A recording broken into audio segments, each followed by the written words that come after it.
A hotel maid witnesses a Mafia execution and becomes a target until the ruthless Korean crime boss who should kill her decides to kidnap her asthmatic brother instead. Trapped in his world of blood and bullets, she must choose between the desperate poverty she knows and the dangerous power he offers.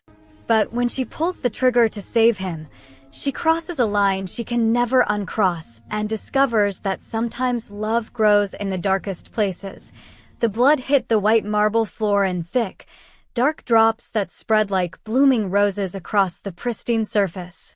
Amara Bennett's hands trembled as she gripped her cleaning cart, frozen in the doorway of the Eclipse Lounge's VIP penthouse suite. Her supervisor Rosa had warned her, "Don't touch anything. Don't see anything. Finish fast and get out." But Rosa hadn't mentioned the blood. She hadn't mentioned the shattered mirror hanging crookedly on the wall, reflecting fractured images of destruction. She hadn't mentioned the bullet holes punched through the leather sofa, white stuffing spilling out like exposed bone. And she definitely hadn't mentioned the man standing in the shadows. "Close the door." His voice was smooth, cold, and deliberate. Korean accent threading through perfect English. Slowly, Amara's heart slammed against her ribs so hard she thought it might crack through. Her fingers found the door handle behind her, and she pulled it shut with a soft click that sounded like a death sentence. The penthouse was on the 40th floor of the Eclipse Lounge in Koreatown, Los Angeles. No one would hear her scream. No one would care. "I didn't see anything," she whispered, her voice barely audible over the pounding of blood in her ears. "I swear I didn't see anything. I'll just go. I'll forget I was ever here." "You're lying." He stepped into the light, and Amara's breath caught in her throat. He was beautiful in the way a blade was beautiful. Sharp. Dangerous. Lethal. His black suit was expensive, custom-tailored, but the white shirt underneath was splattered with blood that wasn't his own. His face was all severe angles and cold precision, with a thin scar cutting through his left eyebrow like a warning. Dark eyes studied her with the detached interest of a predator deciding whether prey was worth the chase. In his right hand, he held a gun. Casual. Comfortable. Like it was an extension of his arm. "Please," Amara said, and hated how her voice cracked. "I have a little brother. He's only 8. He needs me. Please, I won't say anything, I promise. I just need to go home." Something flickered across his face. Brief. Almost imperceptible. Then it was gone, replaced by that same frigid calculation. "Your name." It wasn't a question. Amara. Amara Bennett. She cursed herself immediately. Why did she tell him? Why did she give him anything? He pulled out his phone with his left hand, gun still trained on her with his right, and typed something quickly. His eyes never left her face. After a moment, his phone buzzed. He glanced at the screen, and his jaw tightened. "Where does your brother live?" The question hit her like a physical blow. No, please don't bring him into this. He's just a kid. He has nothing to do with. Address. Now. Why? What are you going to do? Panic clawed up her throat, sharp and suffocating.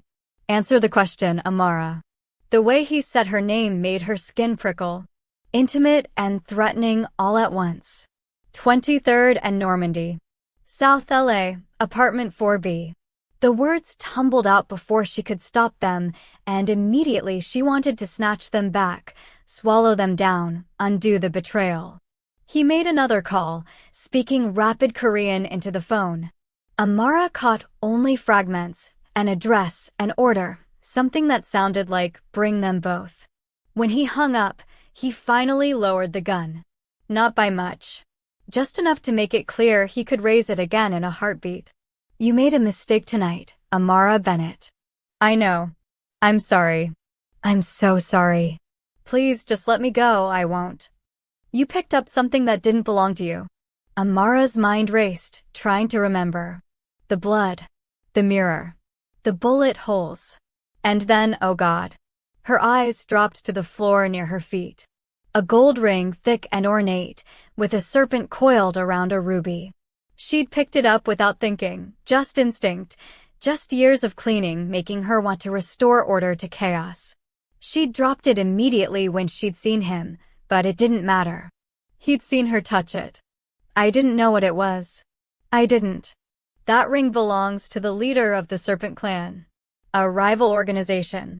He took a step closer, and Amara pressed her back against the door. They know someone hit their operations tonight. They know there might be a witness.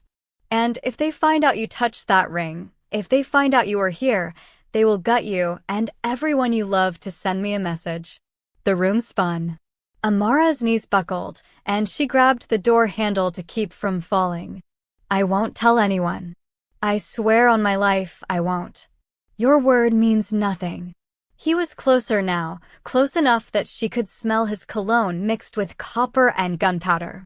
The Serpent Clan has people everywhere. Cops, politicians, cleaners. His eyes bore into hers. They probably already know you're here. As if summoned by his words, the door behind Amara suddenly shook with 3 hard knocks. She jumped, a small scream escaping before she could stop it. The man moved like lightning. One hand clamped over her mouth, the other pressed the gun against her temple. His body was a wall of heat against her back as he pulled her away from the door. His lips brushed her ear as he whispered, not a sound. Understand. She nodded frantically. He removed his hand from her mouth but kept the gun steady. Who is it? He called out, voice perfectly controlled. Marcus and Tay, boss. You called us. The tension in his body eased fractionally. He lowered the gun and opened the door. 2 men entered, one African American with a shaved head and cold eyes, the other Korean with dyed blonde hair and tattoos crawling up his neck. Both carried guns. Both looked at Amara like she was already dead. This her? The one called Marcus asked. Yes. She was here when I finished with Kim's lieutenant. She saw the ring. Shit, Tay muttered, running a hand through his hair. Boss, you know what this means. We can't leave loose ends. Not with the Serpent Clan breathing down our necks. I'm aware. The man's voice was flat, emotionless. He looked at Amara, and she saw her death in his eyes. Take her to the car. I'll meet you downstairs in 5 minutes. Wait. Amara's voice came out strangled, desperate. My brother. You asked about my brother. If you're going to kill me, please, at least tell me he'll be safe. Please. He's all I have. He has asthma, severe asthma. He needs his medication, he needs. Enough. The command was sharp, cutting through her panic. The man studied her for a long moment, something unreadable passing across his features. Then he turned to Marcus. What's the situation at her apartment? Marcus checked his phone. Our surveillance says Serpent Clan sent a team. 3 cars. They're hitting the building now. Amara's world shattered. No. No, she lunged for the door, but Tay caught her, fingers digging into her arms hard enough to bruise. Let me go. I have to get to him. Elijah. I have to. He's not there, the man said calmly. Too calmly. Amara stopped struggling, her whole body going rigid. What? I sent my people 20 minutes ago. After you gave me the address. Your brother is already in my custody. The words didn't make sense.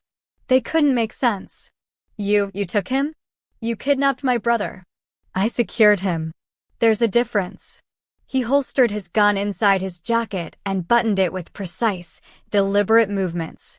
The Serpent Clan is tearing your apartment apart right now looking for both of you. If your brother had been there, he'd be dead. Or worse, leverage. Who are you? Amara whispered. He smiled then, and it was the most terrifying thing she'd ever seen. Beautiful and empty and absolutely merciless. Jin Hyunwoo. But most people call me Viper. He nodded to Marcus and Tay. Get her in the car. We're going to the safe house. And then what? Amara demanded, even as Tay started pulling her toward the door. What happens to us? To Elijah? Jin Hyunwoo looked at her one last time, and something in his expression made her blood run cold. That depends entirely on how cooperative you decide to be. The safe house wasn't what Amara expected. She'd pictured some dark warehouse, concrete floors, chains on the walls. Instead, the black SUV wound up into the Hollywood Hills, past gates that opened automatically, and stopped in front of a sprawling modern mansion that looked like it belonged in an architecture magazine. Glass walls. Infinity pool glowing turquoise in the darkness. Los Angeles spreading out below like a carpet of fallen stars. None of it mattered. None of it registered beyond the primal scream in her chest. "Where's my brother?"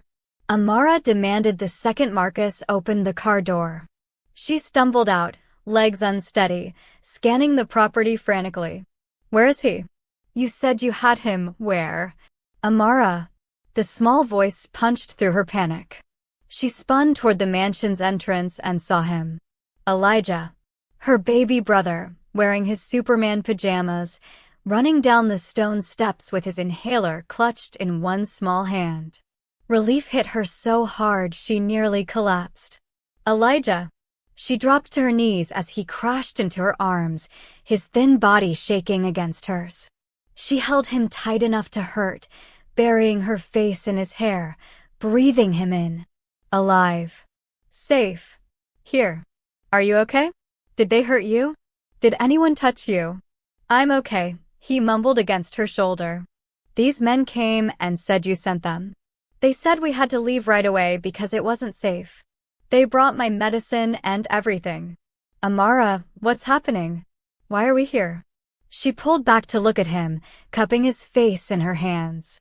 His brown eyes were wide with confusion and fear, but he was unharmed. No bruises. No terror. Whoever had extracted him had done it carefully. Professionally.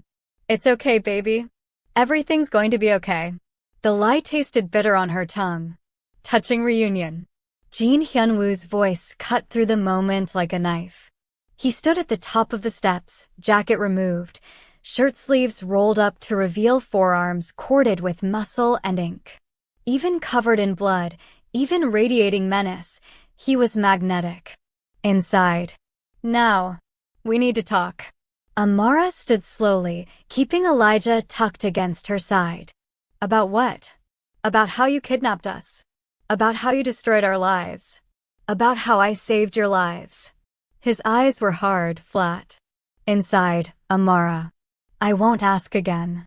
The interior of the mansion was all clean lines and expensive taste.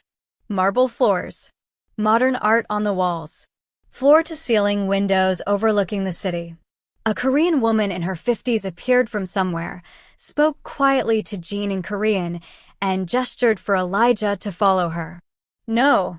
Amara tightened her grip on her brother. "He stays with me." Jean said something to the woman in Korean. She nodded and smiled gently at Elijah. "Come, little one. I have cookies. And hot chocolate. Your sister will be right here. You can see her through the window." "Amara." Elijah looked up at her, uncertain. She wanted to say no. Wanted to keep him close, keep him safe, never let him out of her sight again. But the woman's eyes were kind, and Elijah's stomach growled audibly. When was the last time he'd eaten? She'd been at work. He'd been alone in their apartment with a can of soup and stale crackers. "Go ahead, baby. I'll be right here." "I promise." She watched through the glass as the woman led Elijah into a massive kitchen, sat him at the counter, and started pulling out cookies from a jar. He glanced back at Amara nervously, but he was already reaching for the food. "Sit." Jean gestured to the leather sofa in the living room. "I'll stand." It wasn't a request. Something in his tone made her legs move before her brain agreed. She sat on the edge of the sofa, spine rigid, hands clenched in her lap. Jean poured himself a drink from a crystal decanter, whiskey, amber, and expensive, and downed it in one swallow. Then he poured another and brought it to her. "Drink." "I don't." "You're in shock. Drink. It'll help." She took the glass with shaking hands and sipped. Fire burned down her throat, making her cough. But he was right. The warmth spread through her chest, dulling the sharp edges of panic. Jean sat across from her, elbows on his knees, studying her like she was a puzzle he needed to solve. Let me explain how this works. Your old life? It's over. The second you walked into that penthouse, the second you touched that ring, you became a target. The Serpent Clan doesn't forgive witnesses. They don't show mercy. They make examples. I didn't do anything wrong, Amara whispered. Wrong place, wrong time. He shrugged, utterly indifferent to her anguish. Doesn't matter. What matters is survival. Mine and now, whether I like it or not, yours. So what? We're prisoners here. Guests under protective custody. His mouth curved into something that might have been a smile on a different face. Semantics. For how long? Until the Serpent Clan is dealt with. Could be weeks. Could be months. He leaned back, watching her process this. You'll have everything you need. Food. Clothes. Medical care for your brother. I noticed his inhaler prescription is out of date. The observation struck her like a slap. She looked away, shame heating her cheeks. I couldn't afford the refill. I was going to get it this week with my paycheck. He'll see a doctor tomorrow. Top pulmonologist in the city. Whatever he needs, he gets. Why? The question burst out of her. Why do you care? Why not just kill us and dump our bodies somewhere? Wouldn't that be easier for you? Jean was quiet for a long moment. When he spoke, his voice was softer. Dangerous in a different way. I saw how you reacted when I mentioned your brother. You didn't beg for your own life. You begged for his. That kind of love is rare. Especially in my world. Your world is full of monsters. Yes. He didn't deny it. Didn't flinch. And I'm the worst of them. But even monsters have rules. I don't kill children. And I don't kill people who don't deserve it. What about all the people you have killed? Amara met his eyes, anger finally cutting through her fear. Did they all deserve it? Every single one. No hesitation. No remorse. Just cold, hard certainty. A phone buzzed. Marcus appeared in the doorway, his expression grim. Boss. We got a problem. Jean stood fluidly, all business. Talk. Serpent Clan hit 3 of our operations tonight. Warehouses in Vernon, the club in downtown, the storage facility in San Pedro. They're going scorched earth. Casualties. 12 dead. 8 wounded. They took prisoners from the downtown location. Marcus's jaw clenched. They're sending a message. Jin's face went blank. Empty. It was somehow more terrifying than anger. Get everyone to the compound. Full lockdown. Double the security here. No one in or out without my approval. What about the prisoners? We negotiate. Find out what they want. Jean grabbed his jacket. I need to go. Keep her and the kid here. If anything happens to them, I'll put a bullet in your head myself. Clear. Crystal, boss. Jean turned to Amara. Stay inside. Don't try to leave. Don't try to call anyone. The walls are reinforced. The windows are bulletproof. The guards are armed. This is the safest place in Los Angeles right now. Safe, Amara repeated hollowly. We're prisoners in a fortress, and you call that safe.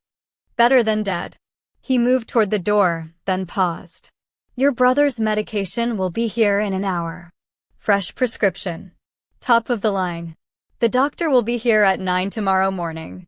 If you need anything, tell Marcus. I need my freedom. Jean looked back at her, and for just a second, something human flickered in those cold eyes. Freedom is an illusion, Amara. We're all trapped by something. At least here, your trap comes with room service. Then he was gone, the door closing behind him with a soft click that sounded like a prison cell locking. Amara sat frozen on the sofa, the whiskey forgotten in her hand. Through the window, she could see Elijah laughing at something the Korean woman said, chocolate smeared on his chin. He looked happy, relaxed, more relaxed than he'd been in months. And that was the worst part. This prison was already better than the life she'd been able to give him. She downed the rest of the whiskey in one burning swallow and closed her eyes against the tears that threatened to fall. 3 days ago, her biggest worry was making rent. Now she was trapped in a mob boss's mansion. Her brother was eating cookies from a woman whose name she didn't even know, and somewhere out in the city, men were dying because she'd picked up a ring. The glass slipped from her fingers and hit the marble floor. It didn't break. Nothing broke. Everything just kept going, spiraling further into darkness, and all Amara could do was hold on and pray she'd survive the fall. 3 weeks passed like a fever dream. Amara learned the rhythm of captivity. Wake at dawn when sunlight spilled through the floor-to-ceiling windows. Watch Elijah sleep peacefully, his breathing steady and strong for the first time in years. Eat breakfast prepared by Mrs. Choi, the Korean woman who'd become something between a housekeeper and a grandmother to Elijah. Avoid Jin Hyun-woo when he was home, which wasn't often. Watch the guards patrol the perimeter. Count the hours. Survive. But survival had a price, and Amara was beginning to understand the cost. Again. Elijah shouted, laughing as he kicked the soccer ball across the massive backyard. Marcus jogged after it, his scarred face split in an uncharacteristic grin. Amara watched from the patio, coffee growing cold in her hands. Her brother had gained weight. Color in his cheeks. Energy she hadn't seen since before their parents died in that car accident 2 years ago. The pulmonologist had adjusted his medication, given them a nebulizer, explained treatment plans in detail that made Amara's head spin. All of it free. All of it because of Jean. She hated how much that mattered. He's happy. The voice behind her made her jump. Jean stood in the doorway, still wearing his suit from wherever he'd been. Blood on his collar. Always blood somewhere. He's a child. Children adapt. Amara didn't turn around. Didn't want to see those cold eyes analyzing her. So do adults. If they're smart. He moved to stand beside her, close enough that she could smell gun oil and expensive cologne. You've been cooperative. I appreciate that. Did I have a choice? There's always a choice. You could have tried to escape. Contacted the police. Fought back. He paused. You didn't. Because you have my brother. No. Because you're smart enough to know that out there, you're both dead. In here, you have a chance. He gestured to Elijah, who was now showing Marcus some elaborate victory dance. Look at him. When's the last time you saw him like that? The question hit too close to the truth. Amara's throat tightened. That doesn't make this right. That doesn't make you right. I never claimed to be right. Just effective. Jean pulled out his phone, frowned at whatever message appeared, and typed something quickly. We have a situation. We. Amara finally looked at him. There is no we. There is now. His eyes met hers, and something in their depths made her pulse quicken. The Serpent Clan knows you're here. They've been watching. Waiting. Tonight, they're going to make a move. Fear spiked through her veins. What kind of move? The kind that ends with you and your brother in pieces if I don't handle it correctly. He said it so casually, like he was discussing the weather. I need you to trust me. Trust you.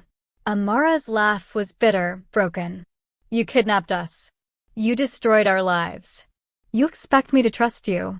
I expect you to be smart enough to know I'm the only thing standing between your brother and a bullet. His voice went cold, hard. Tonight at midnight, they're hitting this house. Full assault team. 20 men, maybe more. I can't guarantee your safety here. The world tilted. Then where? I'm moving you to the compound. Underground facility in Koreatown. Impenetrable. But we have to leave now. Before they close the net. Amara. Elijah's voice cut through the tension. He ran up the patio steps, breathless and beaming. Did you see? I almost scored on Marcus. He said I'm getting really good and maybe. He stopped, noticing Jean. His smile faltered. Oh. Hi. Jin's expression softened in a way Amara had never seen before. He crouched down to Elijah's level. Hey, champ. How's the breathing today? Really good. Mrs. Choi said my lungs are getting stronger because of the medicine you got me. Elijah bit his lip, suddenly shy. Thank you. For the medicine and the doctor and everything. You're welcome. Jin's voice was gentle. Genuine. It threw Amara completely off balance. Listen, we're going to take a little trip tonight. An adventure. But I need you to be brave, okay? Can you do that for me? Elijah's eyes went wide. Are the bad men coming? Smart kid. Jin ruffled his hair. Yeah, but I won't let them hurt you. I promise. You promise. Elijah looked at Amara, uncertain. Amara, is it okay? Can we trust him? The question gutted her. Her 8-year-old brother, asking if they could trust a killer. And the worst part was, she didn't know the answer. But she knew what happened if they didn't. Yes, she whispered. We can trust him. Jin stood, his eyes holding hers for a long moment. Something passed between them. Understanding. Agreement. The first crack in the wall she'd built between them. Pack light. 5 minutes. Marcus will help. He was already moving, phone to his ear, barking orders in Korean. The next hour was chaos. SUVs appearing from nowhere. Men in tactical gear swarming the property. Amara held Elijah close as they were rushed into an armored vehicle, Jean on one side, Marcus on the other. The city blurred past in streaks of light and shadow. They were halfway to Koreatown when everything went to hell. The explosion came from the left. Massive. Deafening. The SUV lurched sideways, tires screaming. Amara's head cracked against the window. Stars burst across her vision. Elijah was screaming. Someone was shooting. Bullets punched through metal like it was paper. Get down. Jean threw himself over both of them, his body a shield. Glass shattered. The air filled with smoke and cordite and the wet sound of bullets hitting flesh. Marcus was shouting into his radio. We're hit. Repeat, we're hit. Send backup to. Another explosion. Closer this time. The SUV flipped. Amara's world became a nightmare kaleidoscope of motion and terror. The vehicle rolled once, twice, landing upside down with a crunch that sounded like bones breaking. Metal groaned. Someone was screaming. Was it her? Elijah? Everyone out. Now. Jin's voice cut through the chaos. He kicked out the shattered window, grabbed Elijah, and pulled him through. Amara. Move. She couldn't. Her seatbelt was jammed.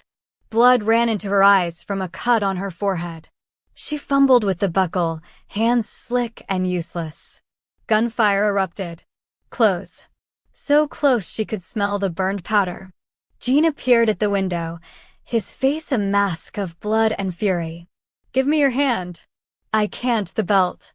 He reached in, grabbed her jacket, and pulled. Hard. The seatbelt snapped. She tumbled out of the wreckage into his arms, and he dragged her behind the overturned SUV. Marcus was already there, returning fire with cold precision. Elijah huddled between them, hands over his ears, eyes squeezed shut. How many? Jean shouted over the gunfire. At least 15. Maybe more. They've got us pinned. Marcus changed magazines with practiced efficiency. Backup is 5 minutes out. We don't have 5 minutes. Jean checked his own weapon, expression calculating. Then he looked at Amara. Can you shoot? What? No. I've never. Learn fast. He pressed a gun into her hands. Heavy. Cold. Deadly. Safety's off. Point at anything that's not us and pull the trigger. Understand? Jean, I can't. You can. You will. Because if you don't, your brother dies. He grabbed her face, forcing her to look at him. I need you, Amara. Right now, I need you to be strong. Can you do that? She looked at Elijah. Her baby brother, trembling and terrified, counting on her to save him. She looked at the gun in her hands. She looked at Jean, this monster who'd somehow become the only thing between them and death. Yes, she whispered. Good girl. He almost smiled. Stay low. Cover Marcus's left side. Shoot anything that moves. Then he was gone, vaulting over the SUV into the kill zone like death incarnate. What happened next would haunt Amara for the rest of her life. Jean moved through the Serpent Clan soldiers like a nightmare given form. Bullets seemed to bend around him. His gun spoke in sharp, precise sentences. Men fell, screamed, died, and Amara discovered something terrifying about herself. When a Serpent Clan soldier came around the SUV, gun raised toward Elijah, she didn't hesitate. She raised her weapon. She aimed. She fired. The recoil nearly knocked her backward. The bullet caught the soldier in the chest. He went down hard, blood blooming across his shirt like a dark flower. She'd just killed a man. Good shot, Marcus shouted. Keep it up. There was no time to process. No time to feel. Another soldier. Another shot. This one missed. The third one didn't. More blood. More death. Her hands were steady now. Her breathing even. Something cold and hard had crystallized in her chest, pushing out the fear. She would survive. Elijah would survive. Nothing else mattered. The firefight lasted maybe 3 minutes. Felt like hours. When Jean finally signaled all clear, Amara was shaking so hard she dropped the gun. Her ears rang. Her vision swam. The smell of blood and gunpowder was everywhere, coating her throat, making her gag. Jean appeared in front of her, checking her for injuries with hands that were surprisingly gentle despite the violence they'd just committed. You're okay. You're both okay. I killed them, Amara whispered. I killed people. You survived. There's a difference. He pulled her to her feet just as sirens wailed in the distance. We need to move. Police will be here soon. Can you walk? She nodded numbly. Elijah launched himself at her, and she caught him, holding him tight while Jean and Marcus coordinated with the backup team that had finally arrived. As they were loaded into another vehicle, Amara caught Jin's eye. He was watching her with an expression she couldn't read. Respect? Recognition? Something else entirely? You did good tonight, he said quietly. I became a murderer tonight. No. His voice was firm. Absolute. You became a survivor. Welcome to my world, Amara Bennett. The compound was everything Jean promised. Underground. Concrete and steel. A fortress disguised as a legitimate import-export business in the heart of Koreatown. Amara and Elijah were given a suite that felt more like a luxury hotel than a bunker. But the walls were 3 feet thick, and the door had 7 locks. Still a cage. Just a prettier one. 2 days after the ambush, Amara stood in the shower letting scalding water pour over her skin, trying to wash away the memory of pulling that trigger. The blood. The way the man's eyes had gone empty. She scrubbed until her skin was raw, but the feeling wouldn't leave. She'd crossed a line. Stepped into Jin's world of violence and death. And the worst part was how easy it had been. When she finally emerged, wrapped in a robe that probably cost more than her monthly rent used to, she found Jean sitting on her bed. Get out. Her voice was flat, empty. We need to talk. I have nothing to say to you. Then listen. He stood, and she noticed the exhaustion in his face for the first time. Dark circles under his eyes. A new cut healing on his jaw. The Serpent Clan isn't backing down. They hit 3 more of my operations yesterday. Killed 15 of my people. They're escalating. That's your problem, not mine. It became yours the second you saved my life during that ambush. He moved closer, and she held her ground even though every instinct screamed to run. You killed for me, Amara. You crossed that line. You're in this now whether you like it or not. I killed to protect my brother. You killed to protect all of us. I saw your face. You weren't just afraid. You were calculating. Precise. You have instincts most of my trained soldiers don't have. His eyes burned into hers. You're wasted as a cleaner. What are you saying? I'm saying I want you to stay. Not as a prisoner. As part of my organization. I can teach you. Train you. Give you power. Protection. Everything you've never had. Amara laughed, bitter and broken. You want me to become a criminal? A killer like you. I want you to become someone who can protect her brother no matter what comes. Someone who never has to count pennies for medication again. Someone who never has to be afraid. He paused. I'm offering you a choice, Amara. The first real choice you've had since this started. Some choice. Join your gang or what? You'll kill us. No. His voice softened. If you say no, I'll set you up somewhere safe. New identities. Money. Protection from a distance. You'll never see me again. The offer should have filled her with relief. Freedom. Escape. But instead, something twisted in her chest. Why would you do that? Because despite what you think, I'm not a monster to everyone. Just to people who deserve it. He reached out slowly, giving her time to pull away and tucked a wet strand of hair behind her ear. His fingers lingered on her cheek. And you don't deserve it. The touch sent electricity down her spine. She jerked back. Don't. Don't what? Don't pretend you care. Don't pretend this is anything but you wanting another weapon in your arsenal. You're right. He didn't deny it, didn't flinch. I do want you as a weapon. But that doesn't mean I'm pretending. His hand fell away. I haven't been able to stop thinking about you since that first night. The way you begged for your brother instead of yourself. The way you adapted. Survived. Fought. You're stronger than half my men and you don't even know it yet. That's not caring. That's obsession. Maybe. A ghost of a smile crossed his lips. In my world, they're the same thing. Before she could respond, Marcus burst through the door, breathing hard. Boss. We found him.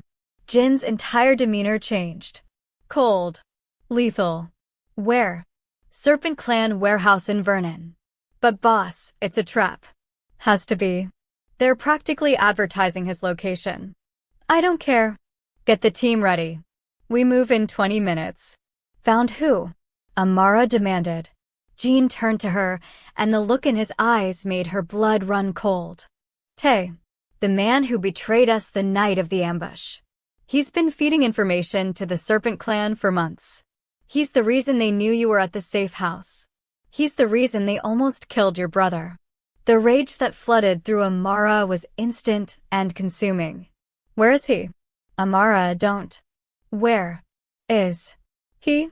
Jean studied her for a long moment. Then he smiled, slow and dangerous. Marcus. Get her a vest and a weapon. She's coming with us. 20 minutes later, Amara sat in the back of an armored van, bulletproof vest tight across her chest, a gun heavy in her hands. Jean sat across from her, checking his weapons with practiced efficiency. 8 other men filled the van. All armed. All ready to kill. You don't have to do this, Jean said quietly, meant only for her. You can wait here. Let us handle it. He almost killed Elijah. Her voice was ice. I'm going. Something flashed in Jin's eyes. Pride? Hunger? Stay close to me. Follow my lead. When I say move, you move. When I say shoot, you shoot. Understand? Yes. The warehouse was a concrete tomb on the edge of Vernon, surrounded by empty lots and abandoned buildings. Perfect for an ambush. Jin's team moved with military precision, spreading out, covering angles. Amara stayed at Jin's side, heart hammering, every sense on high alert. The door was unlocked. Obviously a trap. They entered anyway. Tay hung from chains in the center of the empty warehouse, beaten bloody but alive. His blonde hair was matted with blood. His face was a ruin of bruises and cuts. When he saw Jean, something like relief crossed his broken features. Boss, he croaked. Please. I'm sorry. They had my sister. They said they'd kill her if I didn't. Save it. Jin's voice was empty of mercy. He turned to Amara. He's yours. The words didn't register at first. What? He almost killed your brother. He betrayed us all. Justice is yours. Jean pressed his gun into her hands. One shot. Center mass. Make it clean. Amara stared at the weapon, at Tay hanging helpless before her. This was different from the ambush. That had been survival. This was execution. I can't, she whispered. Yes, you can. Jin's hand covered hers on the gun, steadying it. This is the world you stepped into, Amara. This is what justice looks like here. He made his choice. Now you make yours. Please, Tay begged. Please, I have a daughter. She's only 5. Please don't. Your daughter will be taken care of, Jin said coldly. I'm not a monster. But you betrayed your family. And family is everything. Amara's hands shook. She thought of Elijah. How Tay's betrayal had nearly gotten him killed. How she'd almost lost the only person she had left in the world. The rage came back, hot and consuming. She raised the gun. Amara, wait. Marcus's voice cut through the warehouse. It's a setup. Explosives everywhere. We need to. The world exploded. Fire and force and flying metal. Amara was thrown backward, Jin's body covering hers as the warehouse became an inferno. Screaming. Gunfire. Chaos. When the smoke cleared enough to see, Serpent Clan soldiers poured through every entrance. Dozens of them. Too many. Jin dragged Amara to her feet behind a concrete pillar. Blood ran down his temple. Stay down. Marcus. Fall back. But there was nowhere to fall back to. They were surrounded. The Serpent Clan leader stepped through the smoke like a demon from hell. Kim Jae-sung. 50s. Scarred face. Eyes like chips of ice. Viper. Finally. I've been waiting for this. The feeling's mutual. Jin's voice was steady despite the odds. I'm going to kill everyone you love, Jae-sung said conversationally. Starting with the girl. Then the boy. Then I'm going to make you watch your entire organization burn before I put a bullet in your brain. You can try. Jin's hand found Amara's, squeezed once. But I don't die easy. Neither do I, Amara said, and raised her gun. What happened next was carnage. Jin and his team fought like demons. Amara discovered reserves of courage and violence she never knew existed. She shot. Moved. Survived. Jin was a force of nature beside her, protecting her even as he carved through enemies. But they were outnumbered. Outgunned. Losing. Amara took a bullet to the vest. The impact drove her to her knees. Jae-sung appeared above her, gun raised for the killing shot. No! Jin's roar filled the warehouse. He threw himself between them. The bullet meant for Amara caught Jin in the chest. He went down hard. Blood.